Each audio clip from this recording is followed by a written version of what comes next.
She was 24 when Marcus Vane decided she was a liability he could no longer afford. The decision was not communicated, it was executed.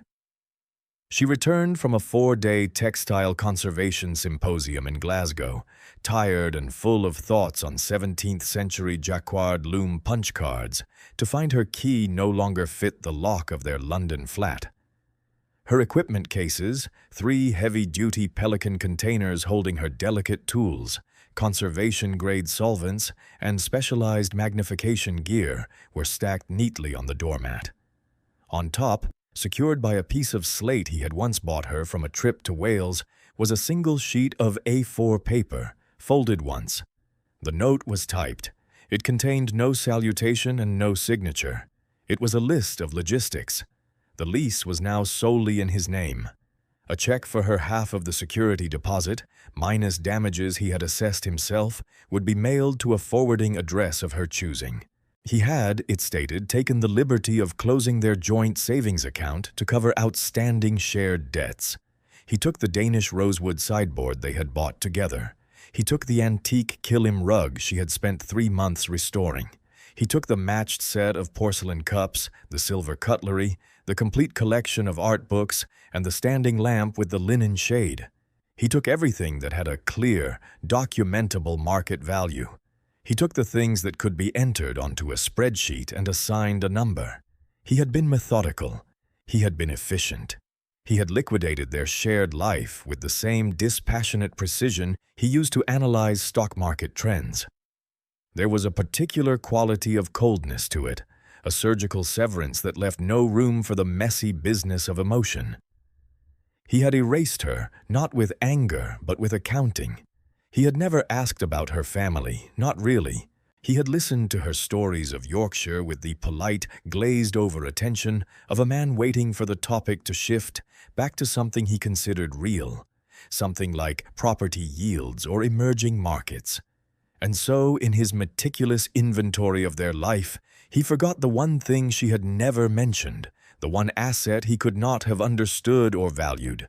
He forgot the old fulling mill her grandmother left her. She had grown up understanding the warp and the weft of woven cloth, the way some children grow up understanding silence or the specific cadence of a parent's footsteps. It was a language learned not in books, though she had read all of them, but through her fingertips. It was the language of her grandmother, Agnes Hartley, a woman who seemed woven from the same tough, resilient fibers as the tweed she so loved. Agnes had been the last in a line of Hartleys tied to the wool trade in the Yorkshire Dales, a lineage that stretched back to a time when the clatter of looms and the rush of water through a mill race was the very heartbeat of the valleys. Her great-grandfather had been a wool stapler, a man with an almost preternatural ability to judge the quality of a fleece by its feel and smell alone. Her grandfather had been a spinner, his hands gnarled but impossibly gentle as he coaxed raw wool into strong, even yarn.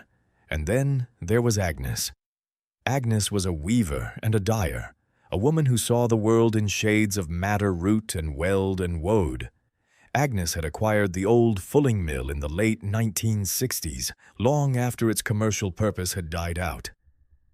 The mill sat on a sharp bend of Dalebeck, a fast-running stream that tumbled down from the high fells, its water clear and cold and perfect for washing raw wool.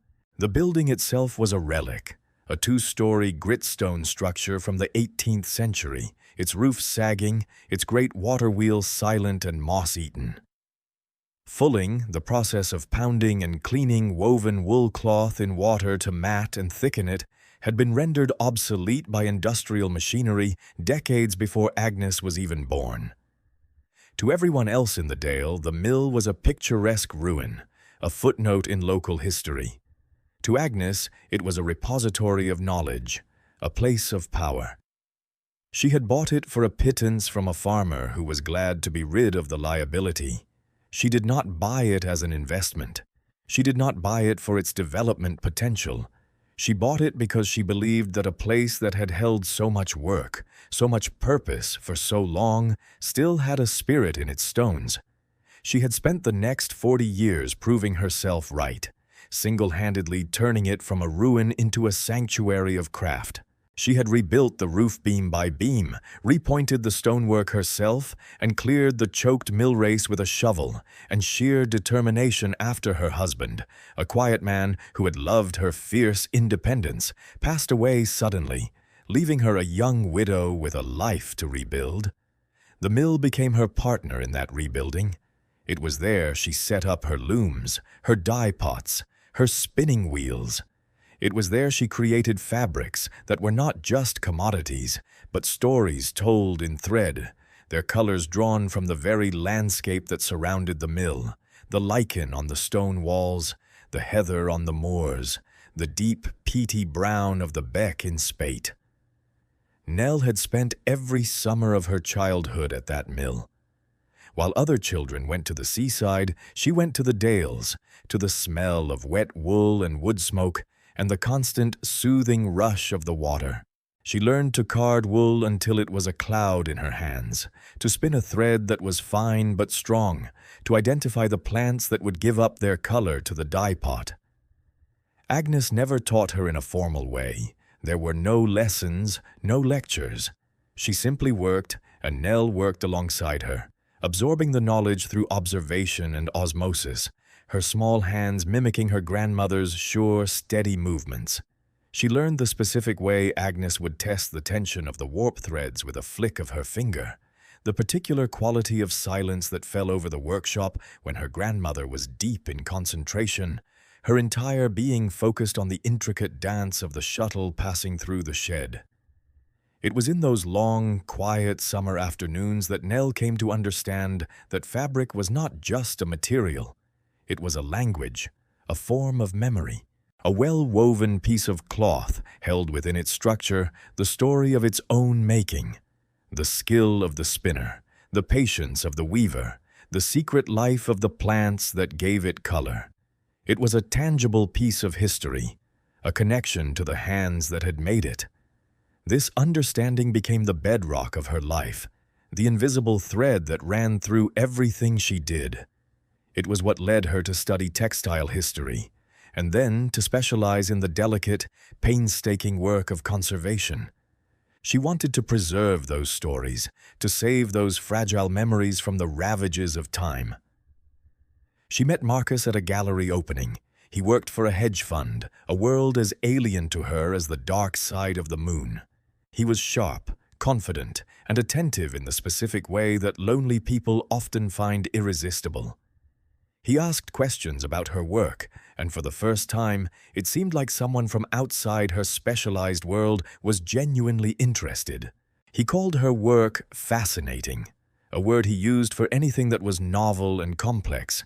He was fascinated by the stock market, by theoretical physics, by her. For a while, that fascination felt like love.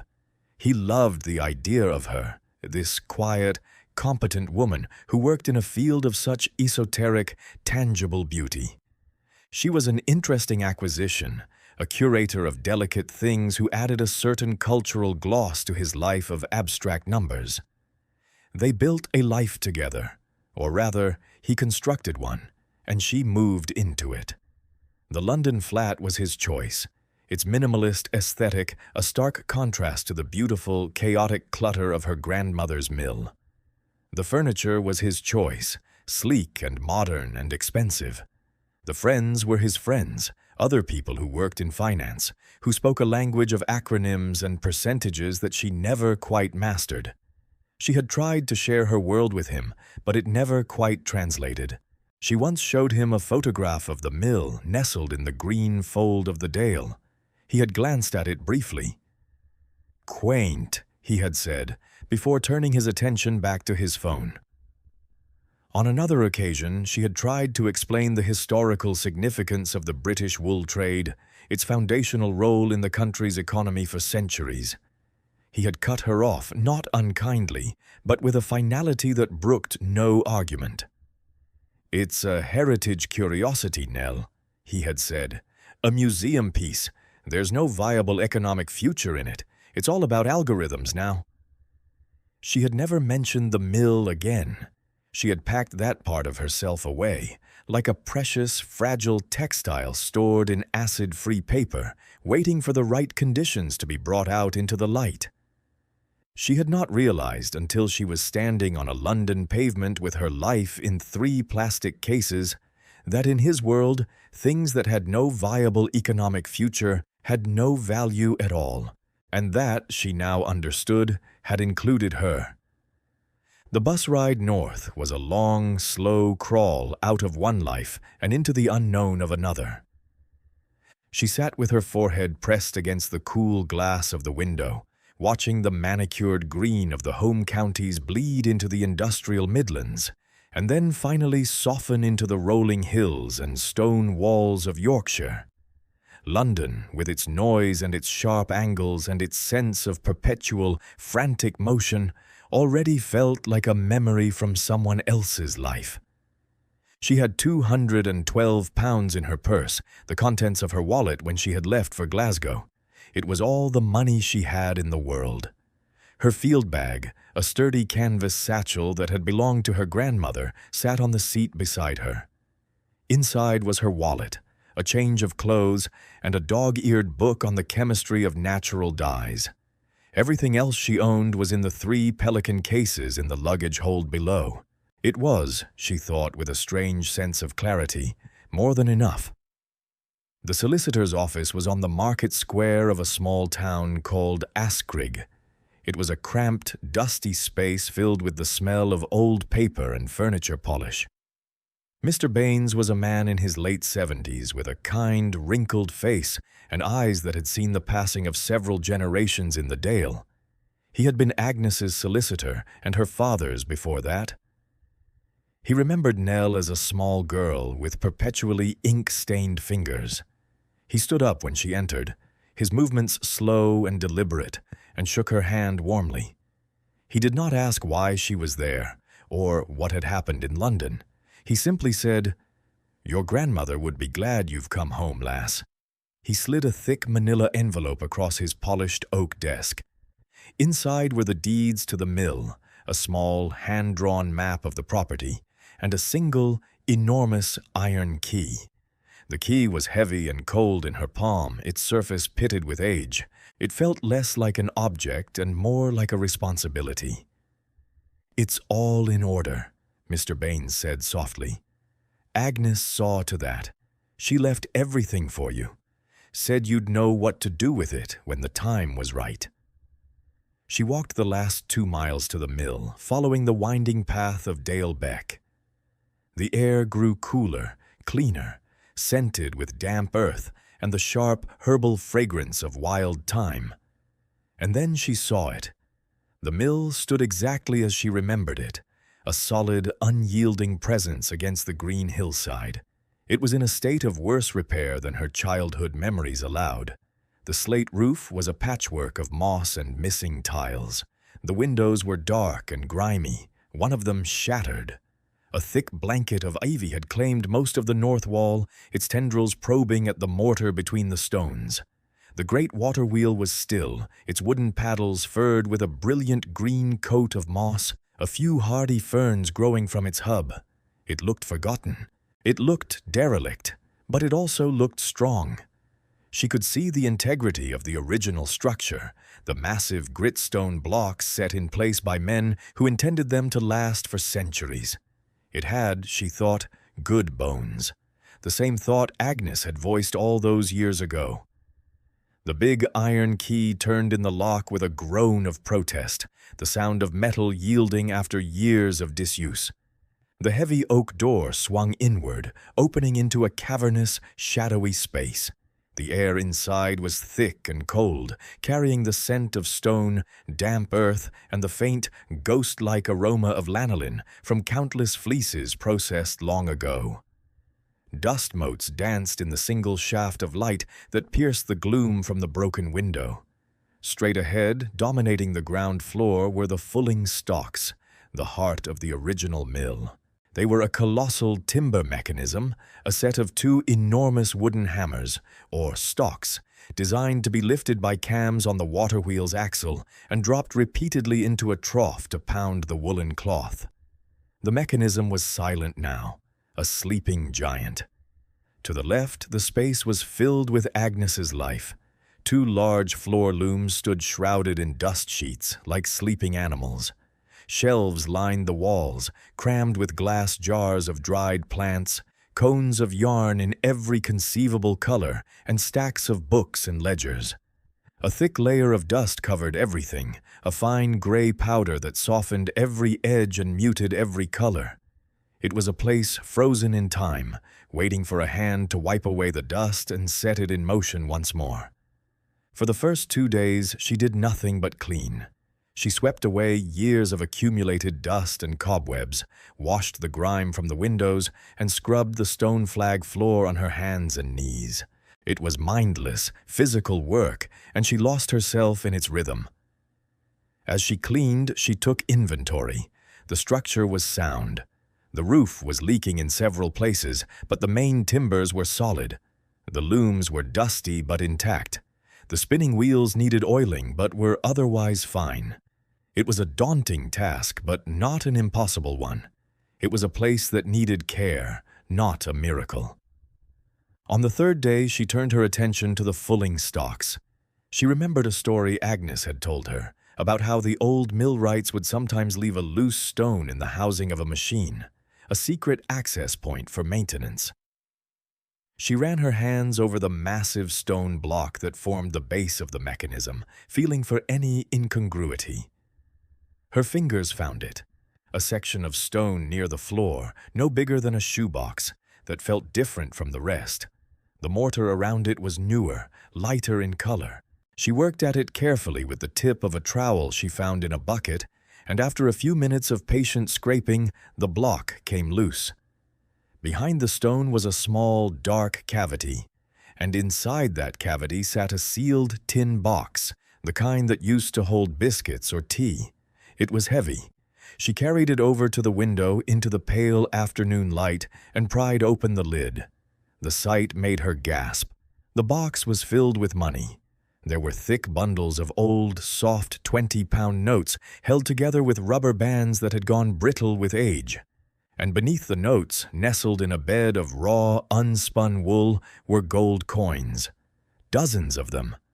Gold sovereigns, their surfaces gleaming with a dull, heavy luster. She spread them out on the dusty windowsill, her hands trembling slightly. She counted the cash first, 32,000 pounds. Then she counted the sovereigns. There were 50 of them. It was a fortune. It was more than a fortune. It was a future. It was enough to begin again. At the very bottom of the tin, beneath the last of the wool, was a letter. It was a single sheet of thick, cream-colored paper, torn from an old mill ledger. The handwriting was her grandmother's, a strong, elegant script that Nell knew as well as her own. She unfolded it carefully. "My dearest Nell," it began, "if you are reading this, then the time is right, and you have found your way back here, where you belong. I am sorry I am not here to welcome you myself. This place, this mill, it is more than just stone and timber. It is a promise.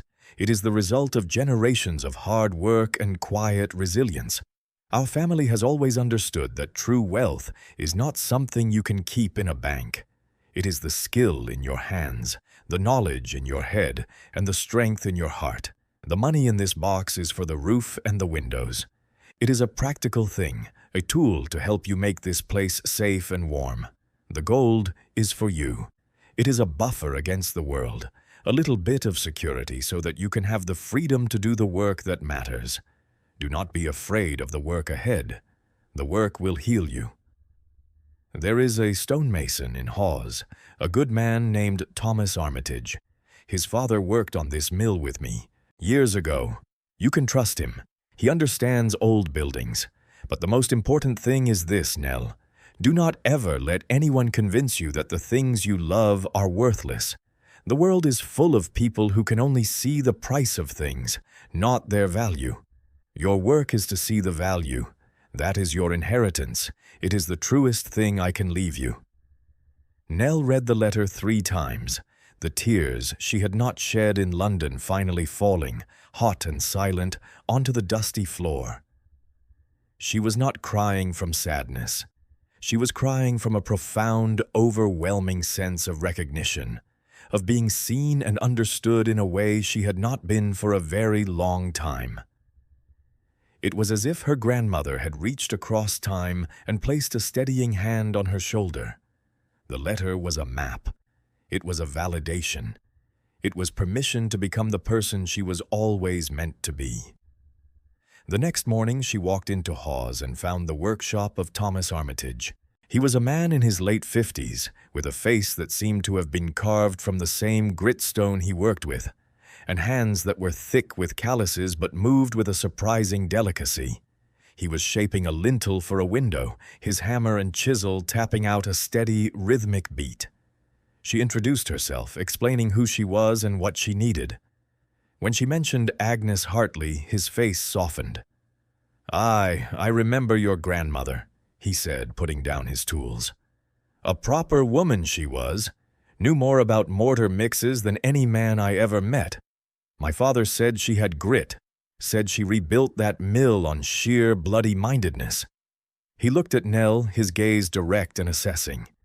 "You've got her eyes." He came to the mill the following day. He walked around the building slowly, running his hand over the stonework, peering up at the roof. He spent a long time examining the hub of the great water wheel. He didn't speak for nearly an hour. Nell followed him, content to wait. Finally, he turned to her. "She's a good old girl," he said, patting the stone wall as if it were a living thing. "Needs a new roof, pointing all round, and the sills on these windows are rotten. The wheel axle needs replacing if you ever want to get her turning again. It's a big job." He paused, looking at her. "It'll cost you." Nell met his gaze. "I know," she said. "I have the money my grandmother left." A look of understanding passed over his face. He nodded slowly. "Agnes always did have a long view of things," he said. He quoted her a price that she knew, from the research she had done, was more than fair. He could start, he said, in 2 weeks. While she waited for him to begin, Nell started on the mill race. The channel that brought water from the beck to the wheel was choked with years of accumulated silt, fallen leaves, and debris. If the mill was ever to live again, the water had to run freely. She bought a sturdy spade and a wheelbarrow and set to work. It was back-breaking labor. The silt was heavy and wet, and the channel was deeper than she expected. Every muscle in her body ached, but with every shovelful of mud she cleared, she felt a quiet satisfaction. She was not just clearing a channel, she was clearing a path for the future. She was rediscovering a strength in her own body that she had forgotten she possessed. The soft hands of the conservator, used to the delicate work of handling fragile textiles, became hard and calloused. She worked from sunrise until sunset, fueled by flasks of tea and a growing sense of purpose. The pile of dark, rich silt grew larger every day. The water in the channel began to trickle, then to flow. Mr. Armitage and his small team arrived as promised. They were quiet, efficient men who moved with the easy competence of those who have spent their lives working with stone and slate. They erected scaffolding, and the rhythmic sound of their hammers became the new heartbeat of the mill. Nell did not retreat inside. She worked alongside them. She couldn't lay slates or mix mortar, but she could be useful. She carried supplies, cleared away debris, and made endless pots of strong tea. She watched and she learned, asking questions about the different types of stone, the composition of the lime mortar, the best way to cut a slate. Mr. Armitage answered her questions patiently, respecting her genuine interest. He started calling her Young Agnes, a nickname that filled her with a quiet pride. The community of the Dale, a place that could be wary of outsiders, began to take notice. People who remembered Agnes would stop by on their walks, leaning on the stone wall to watch the progress. They would share stories of her grandmother, small anecdotes that painted a fuller picture of the woman Nell had only known in her later years. They brought her gifts, a loaf of freshly baked bread, a jar of homemade jam, a basket of eggs. They were not offering charity, they were offering acceptance.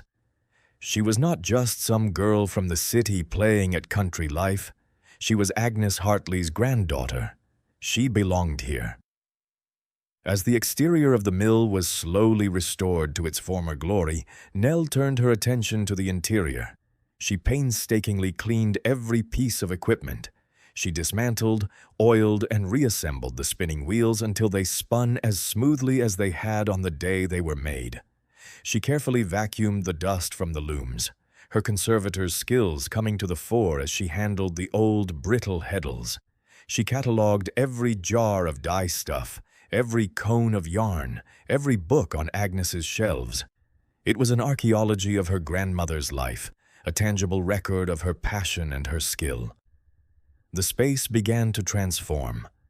What had been a dusty, forgotten ruin was slowly becoming a bright, clean, and functional workshop. She set up a small living space for herself in the upper loft, which had once been used for drying wool.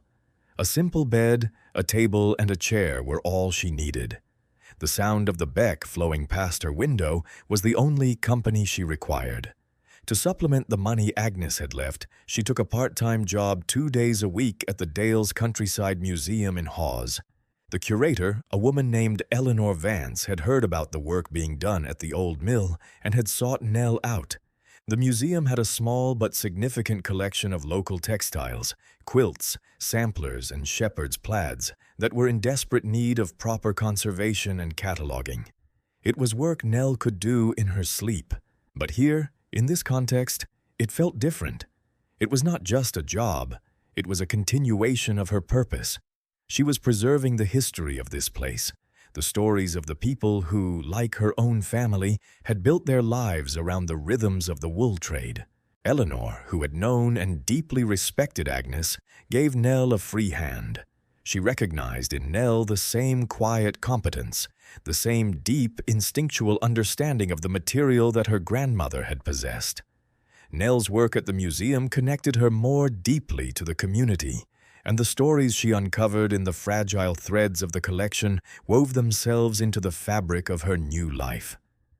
On her days off, when she was not working on the mill itself, she began her own project. She started walking the fells and the river banks, just as Agnes had taught her, collecting plants for the dye pots.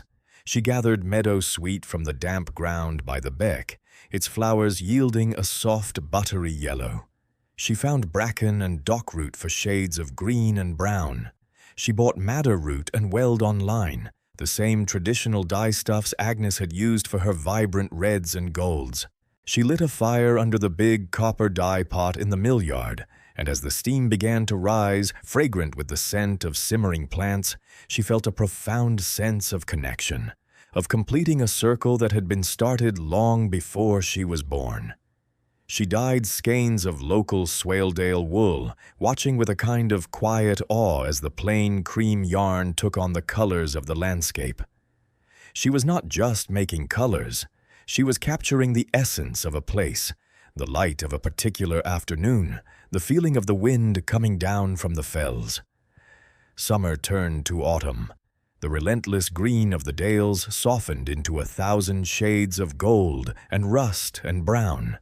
The new roof on the mill was finished, its dark gray slates a perfect match for the weathered gritstone walls. The windows were glazed, the pointing was done. The mill stood proud and whole again, no longer a ruin, but a promise fulfilled. The water now ran clear and fast down the newly cleared mill race, lapping against the base of the silent wheel. Mr. Armitage had found a source for a seasoned oak beam to replace the rotted axle, but that was a job for the spring. For now, the mill was weather-tight and secure. It was a home. It was on a gray September morning that he came. The sky was the color of wet slate, and a fine mist hung in the air, blurring the edges of the hills. Nell was outside, wearing old boots and a thick wool jumper of her grandmother's, clearing the last of the debris from the end of the mill race with a spade. The work was rhythmic, meditative, the scrape of the spade on stone, the soft splash of mud, the rush of the water. She was so absorbed in her task that she didn't hear the car pull up on the track above the mill. She didn't hear him get out. She only looked up when his shadow fell across her. Marcus Vane stood on the bank above her. He was wearing an expensive-looking charcoal gray overcoat, tailored trousers, and gleaming black leather shoes that were entirely unsuited for the muddy track. His shoes, more than anything else, told her how out of place he was here. He looked smaller than she remembered, diminished by the vast, indifferent scale of the landscape. His face was a mixture of confusion and something that looked like astonishment. He was staring at the mill, at the new roof, at the clean lines of the repointed stone. He was staring at her. "Nell?" he said, his voice uncertain. She did not stop her work. She drove the spade into the thick mud, lifted a heavy clod and tossed it onto the bank. Then she looked up at him, her gaze calm and steady. "Marcus," she said. It wasn't a question. I didn't know," he said, gesturing vaguely at the mill. "I had no idea about this place. When I was settling the accounts, I found some old tax records. I wasn't thorough enough." The admission hung in the damp air between them. Thorough. That was the word he chose. It was an accountant's word. It was the language of asset stripping. She plunged the spade into the mud again. "No," she said. "You weren't." He took a hesitant step forward, his polished shoes sinking slightly into the soft ground. He looked from the mill to her face, to her hands, which were rough and capable, gripping the wooden handle of the spade. He saw not the delicate conservator he had dated, but a stranger, a woman who seemed as rooted and resilient as the stone building behind her. There was a particular quality of self-possession about her that he had never seen before. It unnerved him. "It's incredible what you've done," he said. "This must be worth a fortune." Nell almost laughed. It was the first thing he thought of, the only metric he knew, the price, not the value. She leaned on her spade, the movement unhurried. "You never asked," she said, her voice quiet but clear, carrying easily in the still air. "In all the time we were together, you never once asked about my grandmother. You never asked about this place. You never asked about the things that made me." He had the grace to look away, his gaze falling on the fast-running water of the beck. He seemed to be searching for a response, for a strategy.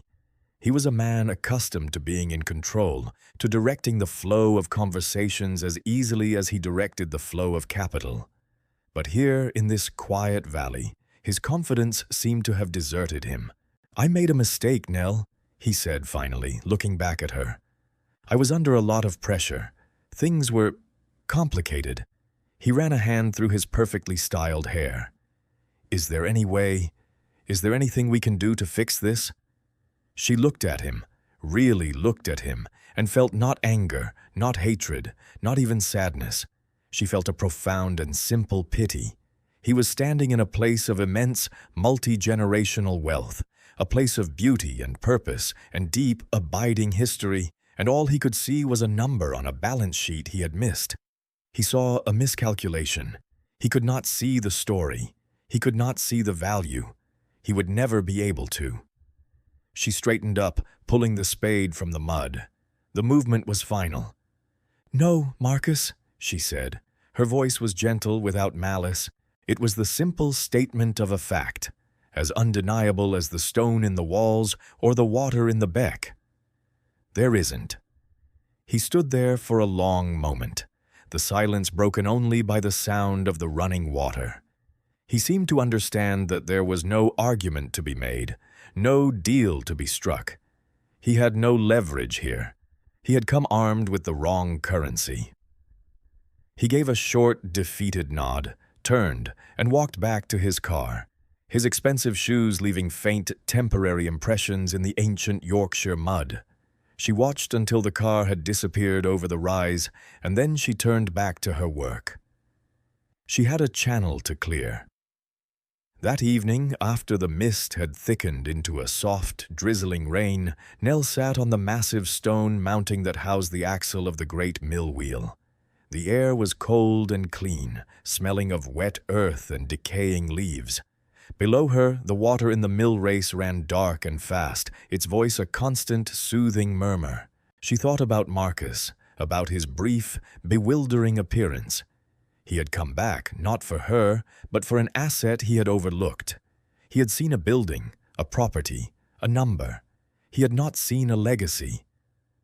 She thought about her grandmother, Agnes, a young widow with nothing but her own 2 hands and a fierce belief in the value of her craft. She had taken a ruin and filled it with purpose. She had faced her own loss not by counting what was gone, but by building something that would last. The mill was not just a structure, it was the physical manifestation of that resilience. It was a testament to the idea that the most valuable things in life are the ones that cannot be easily quantified. Marcus had taken everything he could count. He had taken the furniture he could price, the art he could appraise, the money he could document. He had left behind the only thing that mattered. He had left her the stories held in the stone walls. He had left her the knowledge passed down through generations. He had left her the quiet satisfaction of physical work and the healing power of a place that knew her name. He had left her with her true inheritance. He forgot the old fulling mill her grandmother left. It was the best thing he ever forgot.